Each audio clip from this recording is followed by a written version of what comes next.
Daddy నిప్పున్నది, కట్టెలు ఉన్నాయి,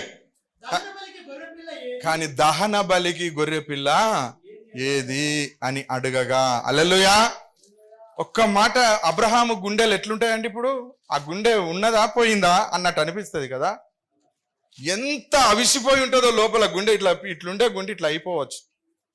ఏం మాట అది? గుండెను పిండేసే మాట అడిగిండండి కొడుకు. నేను అనుకుంటా, నేనైతే అసలు బ్రతికుండకపోదు కావచ్చు ఆ క్షణంలో.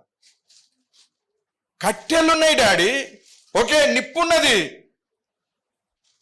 బలికి గొర్రెపిల్ల ఏది? గొర్రెపిల్ల ఎక్కడ డాడీ? మనం అస్సలు దాన్ని మరిసేస్తాం.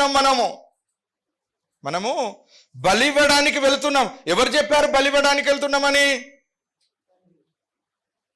కదా, మనము వెళ్ళి అక్కడ బలి ఇవ్వాలని చెప్పి ఉంటేనే కదా ఇప్పుడు అడుగుతున్నాడు. ఓకే రైట్, ఒకవేళ చెప్పినా కూడా గొర్రెపిల్ల ఏది? అబ్రహాము, నా కుమారుడా, నా కుమారుడా, దేవుడే దహన బలికి గొర్రెపిల్లను చూసుకుంటాడు. హల్లెలూయా. అంతేనా? దేవుడే గొర్రెపిల్లను చూసుకుంటాడు. కూడి వెళ్ళి దేవుడు అతనితో చెప్పిన చోటికి వచ్చినప్పుడు అబ్రహాము బలిపీఠమును కట్టారు. ఎవరెవరు కలిసి కట్టారు? రాళ్ళేరు కట్టారు. ఇప్పుడు 100 ఏళ్ళ అబ్రహాంకి ఏం సాధన అవుతుంది? 100 ఏళ్ళ ముసలోనికి ఏమైనా సాధన అవుతుందా? ఎవరు సపోర్ట్ చేస్తలేరు. ఇప్పుడు 5 ఏళ్ళ పూర్వంతో మనం గెలుతలేము. వాడు ఇటు అటు అడిపెట్టి మనం నెట్టేసి అవతల పడతాను. బలిపీఠమును కట్టి కట్టెలు చక్కగా పేర్చి, ఇది ఇక్కడ ఆలోచించండి, తన కుమారుడైన ఇస్సాకును బంధించి ఆలోచన చెప్పండి మీరు ఇప్పుడు. దేవునికి స్తోత్రం. హల్లెలూయా. అయ్యకు బలం ఉన్నదా? ఇప్పుడు కొడుకు బలం ఉన్నదా? అబ్రహాముకు బలం అబ్రహాము బలవంతుడా? ఇస్సాకు బలవంతుడా? ఇస్సాకు పరుసోడా? అబ్రహాం పరుసోడా? అంటే అబ్రహాము బంధిస్తే ఇస్సాకు, అంటే ఇట్లా వెనుకకు రెట్టులు తీసి కట్టేస్తే, లేదా ముందుకు రెట్టులు తీసి కట్టేస్తే, చేతులు ఈ బిడ్డ అంటే చేతులు ఇట్లా ఇస్తే ఆ చేతులను కట్టేశారు.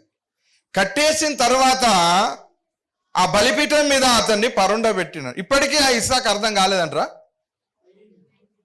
ఇస్సాకుకు అర్థమైందా లేదా?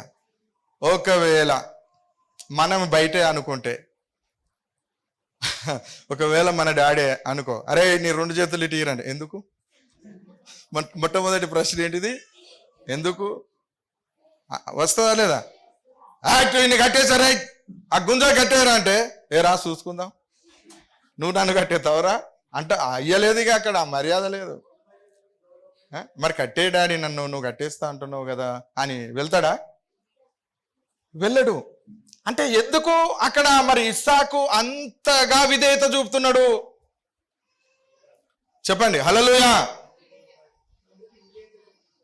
కదా. తండ్రికి తగ్గ తనయుడు, తండ్రికి తగ్గ తనయుడు. ఇక్కడ అర్థం చేసుకోవాలి.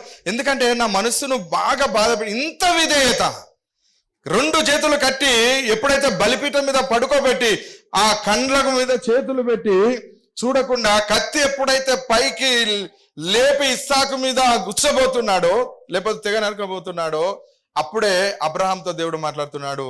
అబ్రహామా ఆగు. హల్లెలూయా. అబ్రహామా ఆగు, ఆ చిన్నవాని మీద నీవు చేయి వెయ్యకుము. Praise the Lord. హల్లెలూయా. చిన్నవాని మీద నీవు చేయి వెయ్యకుము.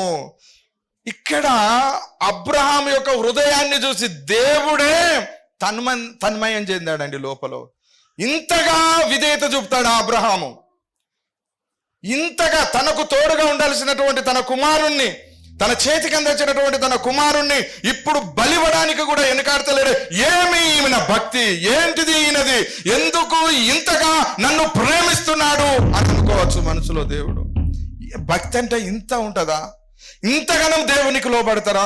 తన కుమారుణ్ణి బలివ్వడానికైనా ఏ కొంచెం కూడా ఆలోచన చేయకుండా ఈయన ఎలా లోబడుతున్నాడు అనుకున్నాడు. అబ్రహాం ఈ విషయంలో నా మాట వినడు అని అనుకున్నాడు దేవుడు. కానీ దేవుని ఆలోచనలని తారుమారు చేసేసాడు అబ్రహాం.